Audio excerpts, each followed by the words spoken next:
These side panel buffers are an essential part of a Series 3 Lambretta for providing a buffer for the side panel against the stanchion and also providing absorption between the panel and the frame. However, the sprung clip is quite a tight fit, and trying to remove it or fit it often ends up in scratching the stanchion. One little tip is take your now redundant Blockbuster video card. Use that under the clip here, and sliding it between the stanchion and the clip, you can use that to not only provide a more friction-free movement, but something which the clip can scratch rather than your paintwork. Like so.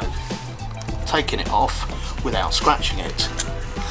You simply use it in reverse to put it back on. Place the clip into position, get your card underneath, and then, like so, it not only slides on a lot easier, but any scratching is going to happen to your card. Simply remove the card afterwards. One scratch Blockbuster card, no scratch panel work.